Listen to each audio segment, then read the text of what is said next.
Et si on parlait du combat spirituel? Dans Matthieu 16, verset 17, Jésus-Christ, notre Seigneur, pour la première fois, parle du concept ou du mot église. Il dit en répondant à Pierre, « Je bâtirai mon église et les portes du séjour des morts. » Vous connaissez la suite. La première fois que Jésus parle ou mentionne le concept église, il met en parallèle directement un lien avec le combat spirituel. La toute première fois.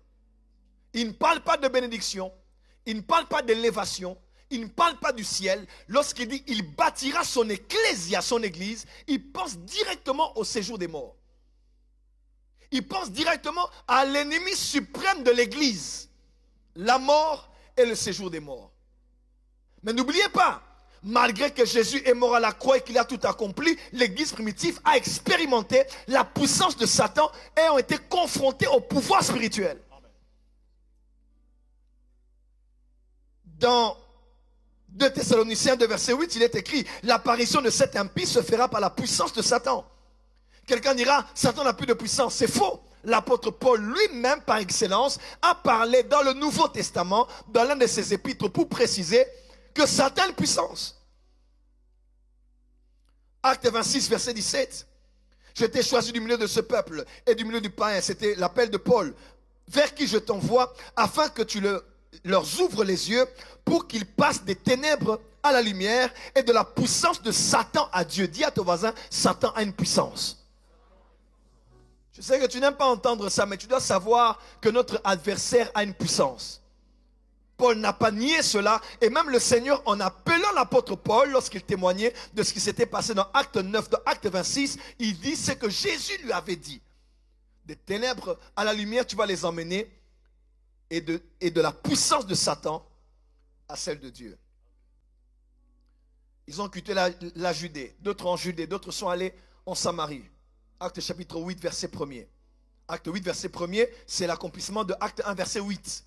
Il a dit de Jérusalem, Judée, Samarie, aux extrémités de la terre. Dans Acte 8, verset 1, ils ont quitté Jérusalem vers la Judée et Philippe est allé en Samarie. Lorsqu'il prêchait, il a gagné beaucoup d'âmes. Il a guéri beaucoup de paralytiques. Il a prêché Christ. Mais il a été confronté à une puissance d'un homme qui s'appelait la Grande. Il était reconnu pour être un homme puissant, qu'il a même appelé plus tard fils du diable, que l'apôtre appelle plus tard fils du diable. Dans Acte 13, l'apôtre Paul aussi a rencontré une opposition. Un homme qu'on appelait Élymas le magicien. Et vous connaissez son sort. Dans Acte 19, verset 9, on parle de comment l'église était confrontée à ceux qui venaient déposer leurs livres magiques. Acte 19, verset 19.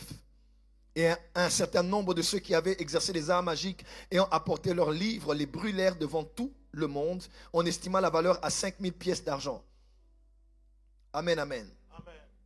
Dans Acte 16, on a aussi l'image de cette femme qui avait un esprit de python que l'apôtre Paul a eu à confronter. Jésus a vaincu le diable. Et il nous a donné à nous le pouvoir.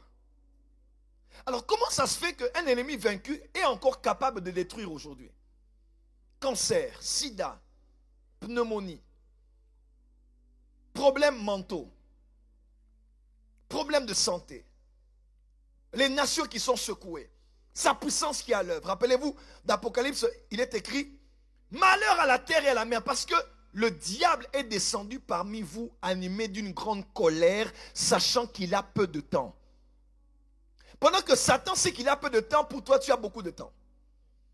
Ceux qui ne font pas de grandes choses n'ont pas la connaissance de la valeur du temps. Le diable en fait beaucoup parce qu'il sait qu'il a peu de temps, il doit détruire.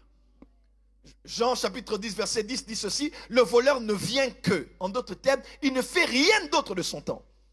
Il ne vient que pour égorger, dérober et détruire. Voilà pourquoi ne blague pas avec l'ennemi. Ne blague pas avec le péché. Ne blague pas avec le diable. Il n'est pas ton ami. Il n'est pas ton allié. Ça peut paraître bien d'aller flirter avec le monde, de flirter, mais le diable te connaît. Il t'attire vers lui. À la première occasion, il va te détruire et te détruire sérieusement. Voilà pourquoi le christianisme actuel doit être un christianisme radical. Amen. Soit tu es chaud, soit tu es froid. Yes. Mais les tièdes ne sont pas invités. Amen. Ne sois pas comme celui qui était allé au deuil de la chauve-souris. On ne savait pas qui pleurer. On doit pleurer la souris ou on doit pleurer un oiseau. Parce qu'on ne sait pas qui est-ce que tu es exactement. En ces temps de la fin, nous devons être chrétiens à 100%. Amen. Écoute-moi, on se sanctifie parce qu'on aime Dieu, oui. Mais la sanctification est aussi une âme de combat spirituel. Amen. Parce que l'ange de l'Éternel campe autour de ceux qui prient. Non. L'ange de l'Éternel campe autour de ceux qui viennent à l'église. Non. L'ange campe autour de ceux qui sont près du prophète. Non. L'ange campe autour de ceux qui sont engagés à l'église. Non. Autour de ceux qui craignent l'Éternel. Amen. À la moindre brèche, il va frapper. À la moindre brèche, il va te donner une maladie. À la moindre brèche, il va empirer ta situation. Nous sommes sur la terre. Nous portons la croix tous les jours. Nous nous consacrons tous les jours. Nous nous sanctifions tous les jours. Nous devons prier tous les jours. Quelqu'un m'a dit, non, prophète, on a beaucoup travaillé, on va en vacances se reposer. Même en vacances, repose-toi, mais ne te repose pas de Dieu. Amen. Parce que l'ennemi, c'est au moment où tu baisseras les bras comme David que Bathsheba sera devant toi. Pendant que tout le monde est au combat, toi tu prends une pause. J'ai beaucoup travaillé, que tu vas tomber.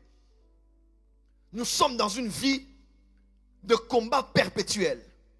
Combat, victoire, combat, victoire. Mais heureusement, nous ne combattons pas pour la victoire, mais à partir de la victoire de la croix.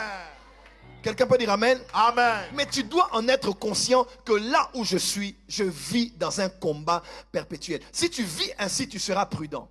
Si tu vis ainsi, tu seras discret. Si tu vis ainsi, tu seras sage. Si tu vis ainsi, tu vas anticiper. Si tu vis ainsi, tu seras un homme de prière. Parce que tu sais qu'autour de moi, j'ai des ennemis que je ne vois pas. Et autour de moi, j'ai des ennemis que je vois. Mais dont les cœurs ne sont pas exposés devant moi. Une fois, j'ai été arrêté. Je venais de prêcher à l'église de la Compassion, à Kinshasa. J'ai prêché l'un des plus grands sermons qui a béni le monde entier. Je ne savais pas qu'on m'attendait dans la salle par des agents du renseignement. Et quelques militaires qui avaient été payés. Je venais à l'église avec la joie de travail, mais je ne savais pas qu'on me filait pendant quelques jours passés, on me filait. Et quand on a fini le culte, on appelle le pasteur. Je monte dans la range avec mon équipe. À peine on veut sortir, des voitures viennent devant nous. Paf, on nous arrête. Et on ouvre la voiture. Et on pose la question, on dit, est-ce que prophète Joël est là? Et le chauffeur, il n'était pas très vigilant. Ils ont ouvert la voiture. Et on m'a traîné hors de la voiture. On m'a donné un coup, je saignais. Mon photographe des gars a voulu s'élever pour intervenir. Ils ont chargé. Tout le monde a fui. On m'a pris, on m'a mis dans une voiture. On m'a emmené là où on emprisonnait les prisonniers d'État. Les hommes qui avaient un problème sérieux avec le chef de l'État à l'époque. Je suis allé, on m'a arrêté, on m'a retiré tout ce que j'avais. Et dans la voiture, même, il disait, ah, il aime bien prêcher, hein? Mais il a bien prêché. L'autre dit, ah, tais-toi. On t'a eu, on te suivait depuis. Ils m'ont parlé de là où j'habite. Ils m'ont parlé de là où se trouvait le bureau, à Beauvandère, le palais du peuple, à Kinshasa. Et on m'a emmené là. J'ai passé une nuit, le lendemain matin, j'étais dehors. Mais j'ai appris une chose, ne sois pas naïf. Amen. Des fois, tu es là comme ça, tu vis ta vie tous les jours, tu vas au travail, tu rentres. Cet épisode de ma vie m'a appris quelque chose. Tout le monde ne t'aime pas. Ah, tu n'as rien face à certaines personnes, mais elles t'observent. Elles en veulent à ta vie. Elles pensent comment te faire du mal. Des gens étaient derrière cette affaire, ils ont payé. Mais quand les autorités sont venues, pasteur Roland Dallot, beaucoup d'hommes de Dieu se sont impliqués et ont intervenu. Les autorités en charge avaient honte parce que c'est l'un de leurs collaborateurs qui avait été payé pour faire ce sale boulot. Et il s'est demandé pardon, excusez-nous, ne faites pas beaucoup de bruit autour de ça. S'il vous plaît, nos services aujourd'hui, la corruption, beaucoup. Et tout ça, c'était pour m'intimider. Mais quelques temps après, je suis revenu encore. Et j'ai encore continué à faire du mal au diable. Je dis ça pour dire quoi? Cet épisode m'a appris à comprendre que quelqu'un peut te sourire, mais tu ne connais pas son cœur. Exact. Tu peux travailler quelque part, mais tu ne sais pas ce que les gens pensent de toi. Que Dieu te protège de la haine des hommes, Amen. De la jalousie des hommes, des mauvaises intentions. La Bible déclare que tout complot formé contre toi sera sans. Toute arme forgée contre toi sera sans effet. Amen.